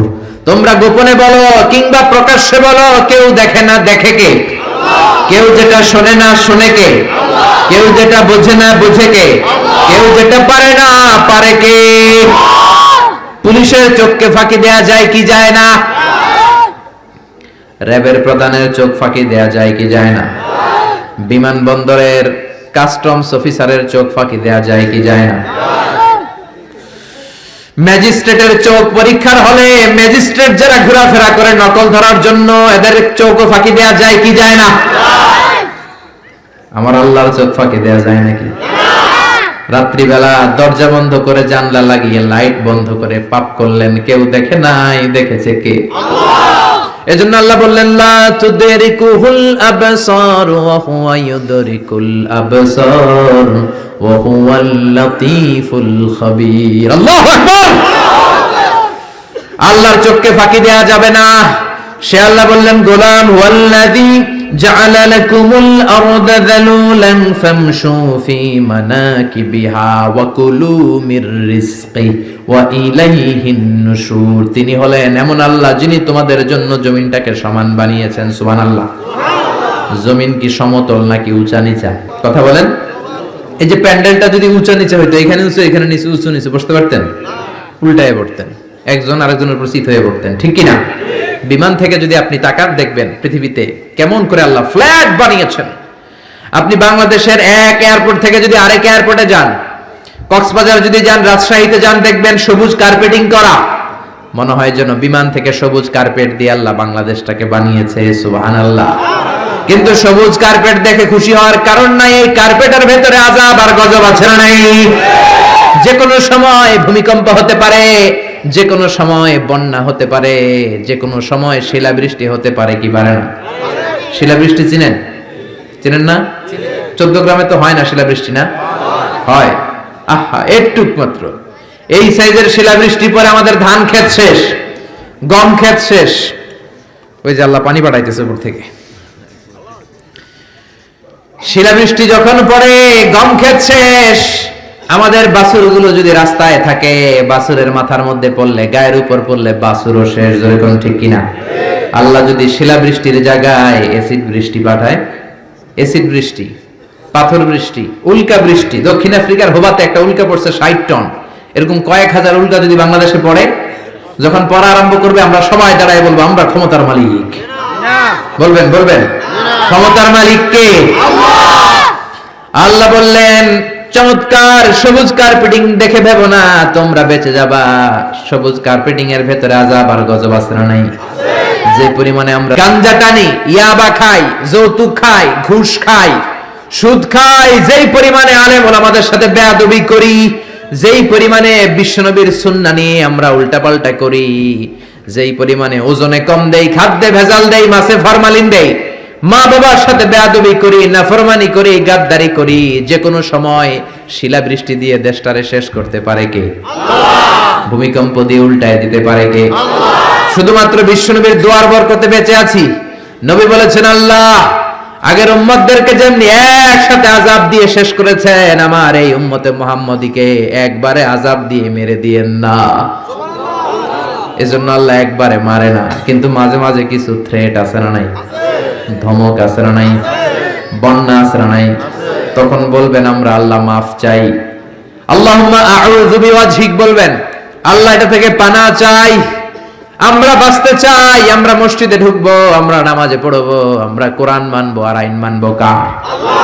আর যদি টিভির সামনে দাঁড়ায় বলেন আমাদের সব ঠিক আছে, আমরা দুর্যোগ মোকাবেলা করব, বন্যা আমাদের কিছু করতে পারবে না, এত মেট্রিক টন খাবার থাইল্যান্ড থেকে নিয়ে আসছি, আমাদের কিচ্ছু হবে না, মন্ত্রীরা যদি এইরকম কথা বলে তাইলে আযাব আর গজব দেশে আছে না নাই? বরং দুর্যোগ মন্ত্রী বলবে আমরা তওবা দিবস ঘোষণা করলাম, বন্যার কারণে পুরো বাংলাদেশে তওবা দিবস। কি দিবস? তওবা দিবস। আরো জোরে কি দিবস? এইসব শোক দিবস করে টরে লাভ নাই, তওবা দিবস করবেন। বন্যার কারণে তওবা। ও আল্লাহ, 17 কোটি মানুষ প্রধানমন্ত্রীর সাথে হাতে হাত রেখে একসাথে তওবা। প্রধানমন্ত্রী সহ আমরা, মন্ত্রীরা সহ আমরা, নেতা খেতারা সহ আমরা 17 কোটি মানুষ তওবা করব, মাফ চাবো কার কাছে? তাহলেই বাঁচায় দিতে পারে কে? এরপর আল্লাহ বললেন আওয়ালাম ইয়ারাউ ইলা তাইরি ফাওকাহুম সাফাতিন ওয়া ইয়াকবিদ মা ইউমসিকুহুন্না ইল্লার রহমান ইন্নাহু বিকুল্লি শাইইন বাসীর। ওরা কি পাখির দিকে তাকায় না? নাস্তিকরা কেমন করে নাস্তিক হয়? পাখির দিকে তাকালে ওদের মস্তিষ্ক খুলে দিবে কে? দেখবেন কত চমৎকার করে পাখিগুলো আকাশে উড়ে বেড়ায়, কি চমৎকার করে হাঁসের বাচ্চাগুলো পানির মধ্যে নেমে লাফালাফি করে আর সাঁতার কাটে। ছোট্ট হাঁসের বাচ্চাটারে শিখাইলো কে? তারপরে ছোট্ট বাছুর দেখবেন জন্মের পরে দাঁড়াতে শিখানোর পরে মায়ের ওলানের মধ্যে ছোট্ট বাছুরটা ঢু মারে কি মারে না? ওরে কে শিখাইলো যে এখানে ঢু মারলেই তোর রিজিক বেরোবে, তোর খাবার এখান দিয়ে বেরোবে? তিনি কে?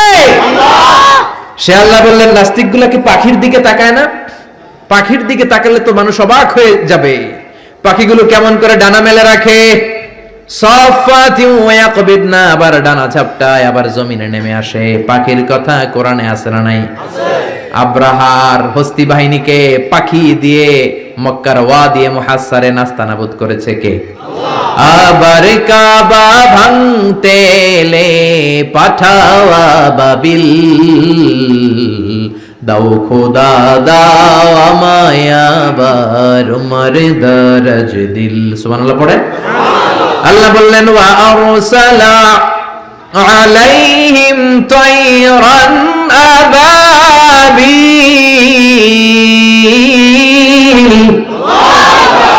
লোহিত সাগরের উপর থেকে ঝাঁকে ঝাঁকে পাখি পাঠিয়ে আব্রাহার বাহিনীকে ধ্বংস করে দিল কে? আল্লাহ। ওই আল্লাহ আজও আছে না নাই? নাকি ক্ষমতা আগের চেয়ে কমে আসছে? আগের চেয়ে একটু দুর্বল হয়ে গেছে?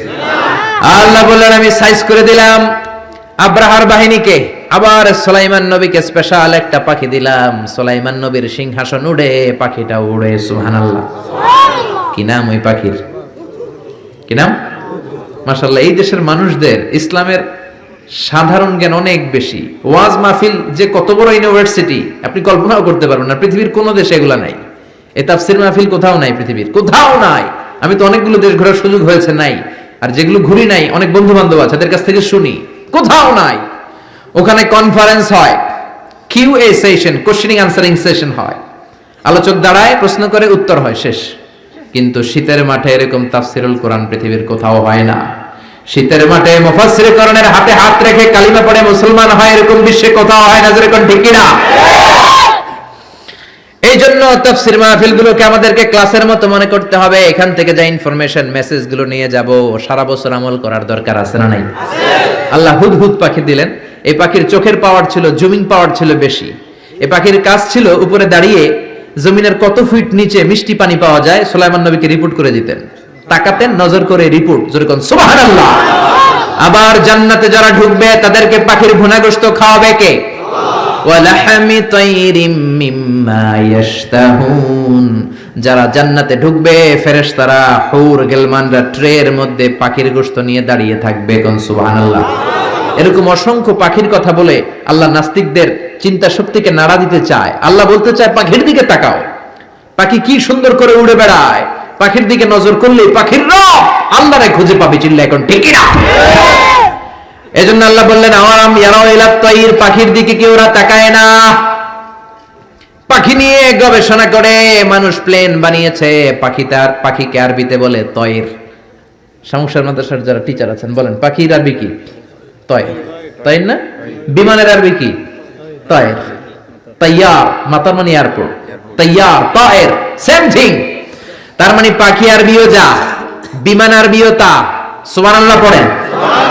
পাখি যখন উড়ে বিমানের মতোই উড়ে, বিমান যেমনি উড়ে পাখিও তেমনি উড়ে। Birds and aircraft, rocket and plane maintain the same flying mechanism while flying. পাখি আর বিমান যখন উড়ে একটা সিস্টেম মেইনটেইন করেই উড়ে। এজন্য পাখি নিয়ে রিসার্চ করে বিমানের আবিষ্কার হয়েছে, কিন্তু আমরা করতে পারি নাই। করেছে ইহুদিরা, করেছে খ্রিস্টানেরা। আমরা আছি তুই 4 কারণে কাফের, তুই 10 কারণে কাফের, তোর 14 গোষ্ঠী কাফের। এই কাফের মারা গেলে যেখানে কবর দেয়া হবে, ওই কবরে যে ঘাস উঠবে, ওই ঘাস যে গরু খাবে, আর ওই গরুর যে দুধ খাবে, ও কাফের। এরকম আছে না নাই? আমরা কথায় কথায় বলি জাহান্নামী, কথায় কথায় বলি কাফের। বিশ্বনবী বললেন খবরদার, কাউকে যদি তুমি কাফের বলো, তোমারে কাফের বানায়া দিবে কে? আমরা আছি ফতোয়া দেয়া নিয়ে ব্যস্ত। কোন আবিষ্কার আমাদের হাতে নাই, সব বিজাতিদের হাতে। উইলভার রাইট অর উইল রাইট, 2 ভাই এই প্লেন বানিয়েছে। অনেক দিনের সাধনা ওদের। পাখি আকাশে উড়ে, আমরা উঠতে পারি না। এই কিউরিসিটি থেকে আপনার পৃথিবীর সব আবিষ্কার, যত ডেভেলপমেন্ট, যত উন্নতি, সব মানুষের কিউরিসিটি। আপনার মধ্যে যদি উৎসাহ না থাকে, আপনার মধ্যে যদি প্রশ্ন না থাকে, কৌতূহল না থাকে, আপনি কোনো উন্নতি জীবনে করতে পারবেন না। জোরে কোন ঠিক কি না? ওরা শুধু গবেষণা করে, চিন্তা করে। পাখি উড়ে, আমরা উঠতে পারি না কেন? এখন আমরা পাখির চাইতে আরো জোরে উড়ি প্লেনে। জোরে কোন ঠিক কি না? পাখিরে আমরা হারাই দিছি। এই 2 ভাই প্লেন আবিষ্কার করলো 1903 সালে ইউনাইটেড স্টেটস অফ আমেরিকাতে। এখনকার মতো এরকম চমৎকার প্লেন না, এয়ারপোর্ট কিচ্ছু ছিল না। ছোট্ট একটা ইঞ্জিন দিয়ে, একটা পাখা দিয়ে এরা উড়াইতে শুরু করছে। কিছুক্ষণ উইরা থপাস করে পড়ে, হাত ভাঙে, পা ভাঙে, তারপরও হাল ছাড়ে নাই। তারা চ্যালেঞ্জ নিয়েছে যে কোরআনে পাখি নিয়ে গবেষণা করার কথা বলা হয়েছে, নিশ্চয়ই এই গবেষণার ভিতরে আমাদের জন্য কল্যাণ আছে না নাই? আমরা হিন্দি সিনেমা নিয়ে ব্যস্ত, জি বাংলা স্টার জলসা নিয়ে ব্যস্ত, ওরা আছে গবেষণা নিয়ে ব্যস্ত। জোরে কোন ঠিক কিনা? গবেষণা করতে করতে 2 ভাই চলে গেল ফ্রান্সে, ইউরোপের একটা দেশ। ওখানে যে ফ্রান্সের এক রাজার অর্থায়নে বানিয়ে ফেললো প্লেন। পৃথিবীর প্রথম যে প্যাসেঞ্জার প্লেন এক শহর থেকে আরেক শহরে নেমেছে, এটা হচ্ছে ইউরোপের ফ্রান্সে। জোরে কোন আল্লাহু আকবার। পূরণ হয়ে গেল মানুষের স্বপ্ন, এখন মানুষও উড়ে, তবে পাখির গতিতে না, পাখির চেয়ে আরো দ্রুত গতিতে। জোরে কোন ঠিক কি না? এজন্য পাখি নিয়ে গবেষণা করতে আল্লাহ বলেছেন 1000 রকমের পাখি আমি বানিয়েছি। জোরে কোন ঠিক কি না? কত ধরনের পাখি যে আল্লাহ বানিয়েছেন। নর্থ আমেরিকাতে একটা পাখি পাওয়া যায়, এটার নাম হচ্ছে হামিং বার্ড, পৃথিবীর সবচেয়ে ছোট পাখি। এই পাখিটা যখন বড় হয়, এটার সাইজ হয় মাত্র 3 ইঞ্চি 4 ইঞ্চি এরকম সাইজ হয়, এত ছোট্ট পাখি। এই পাখিটা প্রতি সেকেন্ডে ডানা ঝাপটায় 80 বার। পৃথিবীর সব পাখি সামনের দিকে উড়ে, এই হামিং বার্ড সামনেও উড়ে, পিছনের দিকে উড়ে। চিল্লা এখন সুবহানাল্লাহ। আল্পস পর্বতমালার পাশে আলপিন সুইফট বার্ড আছে। সুইফট বার্ড, এই পাখিটা একবার আকাশে উড়া শুরু করলে টানা 8 মাস আকাশে উঠতেই থাকে, জমিনে নামে না। আবার জমিনে একবার নামলে কিছুক্ষণ কাজ সেরে আবার উড়াল দিলে আবার শূন্যে 8 মাস। সুবহানাল্লাহ। বাড়িতে যে আরেক পাখি আছে হোমা বার্ড, এই পাখি উড়ন্ত অবস্থায় ডিম পাড়ে। এই ডিম জমিনে পড়ার আগেই ডিম ফুটে বাচ্চা বের হয়ে ওই বাচ্চাও আবার উঠতে শুরু করে দেয়। এজন্য পাখির কথা কোরআনে বলেছে কে? 2 ভাই প্লেন বানানোর পরে গোটা বিশ্বব্যাপী বিভিন্ন ধরনের এয়ারলাইন্স আছে না নাই? আমাদেরও একটা আছে না নাই? কি নাম? বিমান বাংলাদেশ এয়ারলাইন্স। সবাই কয় বেঈমান বাংলাদেশ এয়ারলাইন্স। এটার ফ্লাইট শিডিউলে মারাত্মক বিপর্যয় হয়। এটা টিকিট কাটার আগে একটু বুঝে শুনে কাটবেন। বুঝতে পেরেছেন? শুরু হয়ে গেল কমার্শিয়াল এভিয়েশন। পাখির চেয়ে দ্রুত উঠতে হবে। এখন সবচেয়ে দ্রুতগামী যে বিমানটা বানিয়েছে বোম সুপারসনিক, 1300 কিলোমিটার বেগে চলে। আগে ছিল কনকর্ড, হিথ্রো এয়ারপোর্ট থেকে ওয়াশিংটন ডিসিতে এটার একটা ফ্লাইট ছিল। মানে লন্ডন থেকে যারা আমেরিকা যেতে চায় এটা দিয়ে যেত তাড়াতাড়ি যাওয়ার জন্য। তাও 4 ঘন্টা লাগতো। ঘন্টায় চলতো 1000 কিলোমিটার বেগে। বিজ্ঞানীরা কয় না, এত আস্তে গেলে হবে না, আরো দ্রুত একটা বানাইতে হবে। এবার বানাইছে বোম সুপারসনিক। বোম আফ্রিদি না, আবার কি নাম? Bomb supersonic. এটা 1300 কিলোমিটার বেগে চলে। শুরু হয়ে গেল মানুষের স্বপ্ন, এবার আমরাও উঠতে পারি পাখির মতো। জোরে কোন ঠিক কিনা? পাখি একটা নির্দিষ্ট লেভেলে উঠতে পারে, আমরা ওই লেভেল ছাড়িয়ে 30,000 ফিট উপর দিয়ে উড়ি। ঠিক কিনা? আপনারা যে হজে গেছেন কিভাবে গেছেন? প্লেনে গেছেন? প্লেনে গেছেন তো বুঝলাম, উড়ে উড়ে গেছেন না? বিমান তো আপনাকে নিয়ে শূন্যে উড়াল দিয়েছে, জোরে বলেন ঠিক কিনা? এখন কার্গো বিমান, জাম্বু ফ্লাইটের বিমান, কত বিশাল সাইজের বিমান যে ওরা বানিয়েছে। সবচেয়ে বড় সাইজের যে প্যাসেঞ্জার বিমানটা পৃথিবীতে আছে এয়ার বোয়িং A380, এটা কোনো নির্দিষ্ট দেশের না, এটা কাতার এয়ারওয়েজের আছে, এমিরেটস এয়ারওয়েজের আছে, এয়ার ফ্রান্সের আছে, কোরিয়ান এয়ারলাইন্সের আছে। A380 ডবল ডেকার, 4টা ইঞ্জিন, 525 জন লোক নিয়ে এই বিমানটা শূন্যে উড়াল দেয়। সুবহানাল্লাহ বাড়িতে যে বললেন। এরপরে বানানো শুরু হলো রকেট। বিমান আবিষ্কারের আগ পর্যন্ত পৃথিবীর সব দেশে ছিল শুধু সেনাবাহিনী আর নৌবাহিনী। এখন বিমান আবিষ্কারের পরে শুরু হলো বিমান বাহিনী। বিমান থেকে বোমা মারে কি মারে না? জাপানের হিরোশিমা নাগাসাকিতে আমেরিকান দুইটা বিমান, লিটল বয় আর ফ্যাটম্যান, দুইটা বোমা ফলাইছিল। ওই আণবিক পারমাণবিক বোমার বিস্ফোরণে পুরো হিরোশিমা নাগাসাকি ধুলা হয়ে গিয়েছে। এর 10-12 প্রজন্ম পর্যন্ত ওই এলাকাতে যারাই জন্মাতো, কারো চোখ নাই, কারো কান নাই, প্রতিবন্ধী হয়ে জন্মাতো। শুরু হলো মানুষের স্বপ্ন, এখন শুধু বিমান না, রকেটও আছে না নাই? এখন মানুষ ব্যালিস্টিক ক্ষেপণাস্ত্র বানায়, এখন মিসাইল মারে, এখন ড্রোন হামলা করে, এখন পাইলট ছাড়া রোবট দিয়ে বিমান চালায়। জোরে কোন ঠিক কিনা? এজন্য আল্লাহ বললেন, গোলাম পাখির দিকে তাকা, এই পাখির উড়ে যাওয়ার মধ্যে আমি আল্লাহর নিদর্শন আছে না নাই? আওয়ালাম ইয়ারাউ ইলা আত-তাইরি ফাওকাহুম সাফাতিন ওয়া ইয়াকবিদনা মা ইউমসিকুহুন্না ইল্লা আর-রাহমান ইন্নাহু বিকুল্লি শাইইন বাসীর। পড়েন সুবহানাল্লাহ। সুবহানাল্লাহ। এরপর আল্লাহ সূরাটা শেষ করলেন, কুল আরাআইতুম ইন আসবাহা মাউকুম গাওরান ফামান ইয়াতিকুম বিমাইন মাইন। বলো দেখি সবে, শুকাইয়া যদি যায় এই পৃথিবীর পানি, তাহলে হেথায় তটনির ধারা কে দিবে সবারে আনি। ঘুম থেকে উঠে দেখলেন টয়লেটে পানি নাই, টিউবওয়েল চাপলেন পানি নাই, পুকুরে যেয়ে দেখেন পানি নাই, এবার টয়লেট করবেন কেমনে? ব্রাশ করবেন কি করে? পানি খাবেন কোত্থেকে? পৃথিবীর কোথাও যদি পানি না থাকে আপনারে বাঁচাবে কে? নাকি আপনাদের খাদ্যমন্ত্রী, প্রধানমন্ত্রী? বাঁচাতে পারে একজন, তিনি কে? সে আল্লাহ বললেন, আমি পানির মালিক। পানির অপর নাম জীবন, আবার পানির অপর নাম মরণ। নূহ আলাইহিস সালামের জামানাতে গাদ্দারি করার কারণে এই বৃষ্টির পানি দিয়ে বন্যা করে নূহ আলাইহিস সালামের কওমের বেয়াদব গুলারে ধ্বংস করে দিল কে? আল্লাহ। তার মানে পানি হচ্ছে জুনদুম মিন জুনুদিল্লাহ, আল্লাহর সৈনিক। এই সাগরের পানি আল্লাহর সৈনিক। আল্লাহ যদি বলে 20 ফুট তুফান হয়ে কক্সবাজারে আঘাত হান, একটা ধাক্কা মেরে সাউথ এশিয়ার বাংলাদেশ, পাকিস্তান সহ সবগুলো দেশের মানুষগুলোকে একটা ধাক্কা মেরে সাগরের ভেতরে নিয়ে যেতে পারে কি পারে না? তার মানে পানি আল্লাহর সৈনিক, আগুন আল্লাহর সৈনিক, বাতাস আল্লাহর সৈনিক। আল্লাহ যদি পানি না দেন, পানি বানানোর ক্ষমতা কারণ নাই। জোরে কোন ঠিক কিনা? আবার আল্লাহ বললেন, পানি থেকে গোটা বিশ্বের যত প্রাণ আছে এই প্রাণগুলোকে তৈরি করেছে কে? ওয়াজআলনা মিনাল মাই কুল্লা শাইইন হাই আফালা ইউমিনুন। পৃথিবীতে যত প্রাণী আছে পানি থেকে বানালেন কে? আল্লাহ। মানুষকে বানিয়েছেন প্রাণী থেকে, বাঘকে বানিয়েছেন প্রাণী থেকে, পাখিকে বানিয়েছেন প্রাণী থেকে। এই পৃথিবীতে যত প্রাণ আছে পানির কারণেই আছে। মঙ্গল গ্রহে পানি নাই, তাই প্রাণ নাই। চাঁদে কোনো পানি নাই, প্রাণও নাই। জুপিটারে পানি নাই, প্রাণও নাই। মঙ্গল গ্রহে পানি নাই, প্রাণও নাই। যেখানে পানি আছে ওই জায়গায় প্রাণের সঞ্চার। পানি থেকে সব বানালেন কে? আল্লাহ। পানি না থাকলে কোনো প্রাণ থাকতো? বিজ্ঞানীরা বলে পৃথিবীর প্রথম যে প্রাণটা হয়েছে সেটার নাম অ্যামিবা। কি নাম? ছোট্ট, it's a very small unicellular organism found in the world. পৃথিবীর সবচেয়ে ছোট্ট এককোষী জীবকণা। বিজ্ঞানীরা বলে অ্যামিবা এসেছে পানি থেকে। তারপরে বিভিন্ন স্পিসিস, প্রজাতিগুলো ডেভেলপ করেছে। এসেছে zooplankton, phytoplankton, bacteria plankton, হেলিওপ্লাঙ্কটন।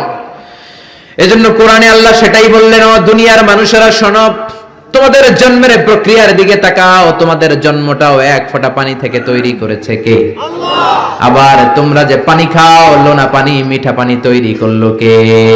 মারাজাল Bahraini ইয়ালতাকিয়ানি বাইনাহুমা বারযাখুল লা ইয়াবগিয়ান ফাবিআইয়ি আলাই রাব্বিকুমা তুকাযযিবান। এজন্য পানি দেয় কে?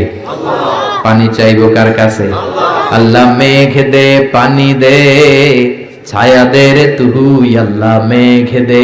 পড়েন পড়েন, আল্লাহ মেঘ দে পানি দে, ছায়া দে রে তুই আল্লাহ মেঘ দে। মেঘ আর বৃষ্টি আর পানি চাইতে হবে একজনের কাছে, তিনি কে? আল্লাহ। সফল হতে চান, চাইতে হবে একজনের কাছে, তিনি কে?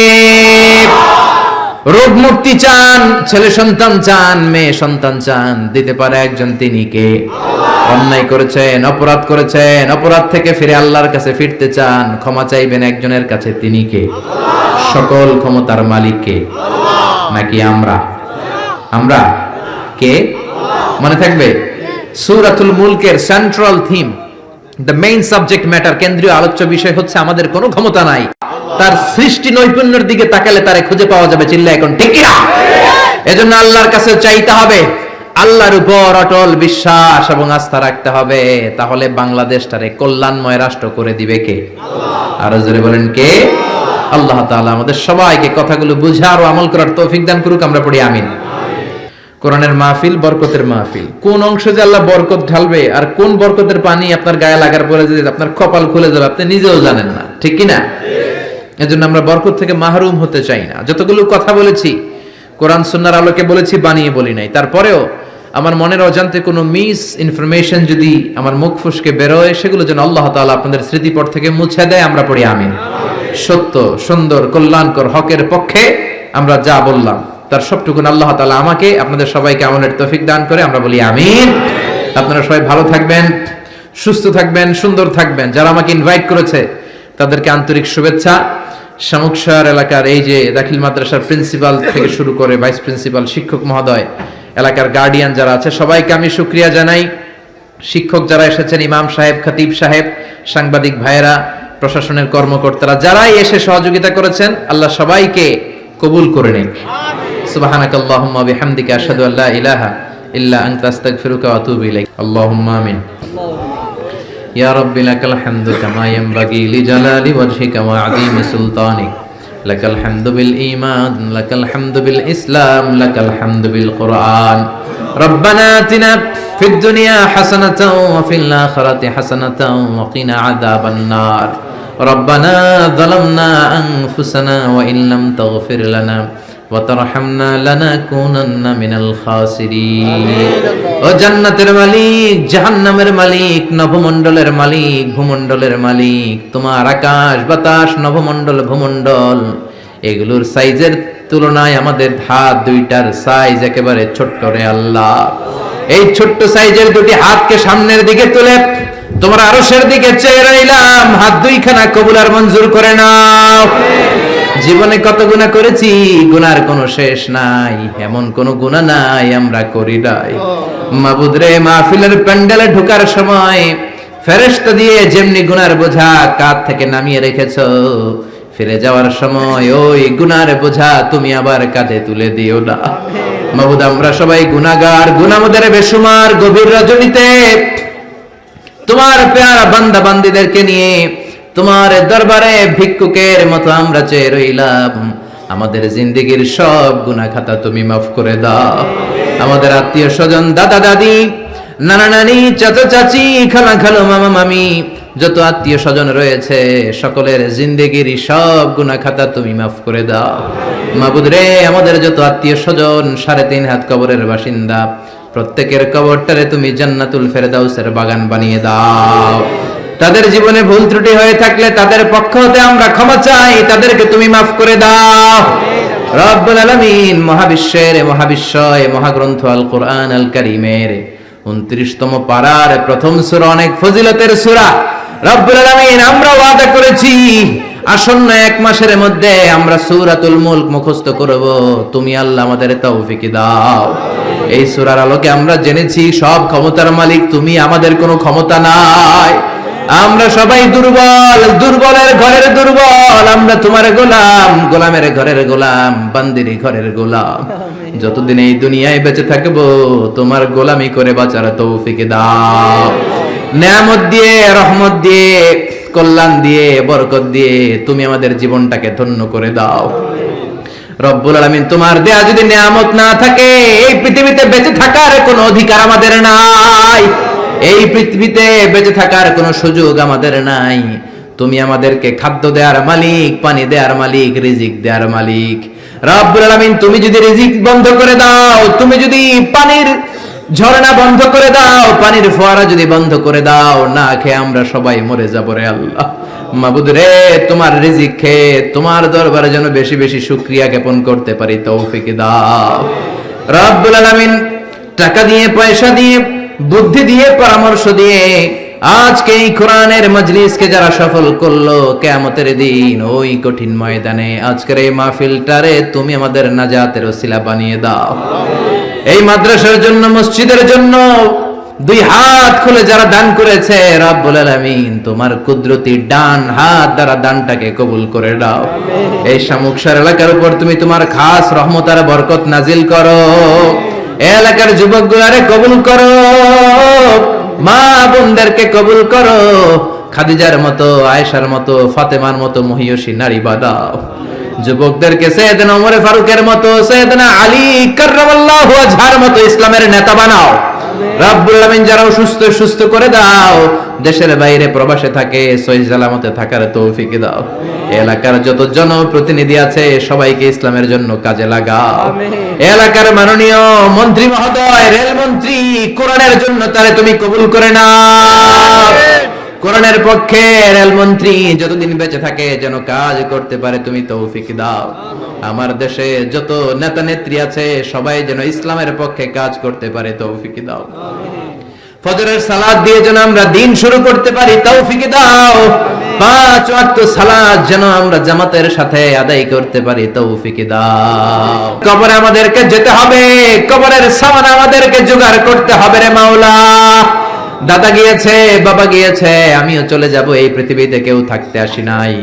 যতদিন বেঁচে থাকবো কোরআন সুন্নাহ অনুযায়ী বেঁচে থাকতে পারি তৌফিক দাও।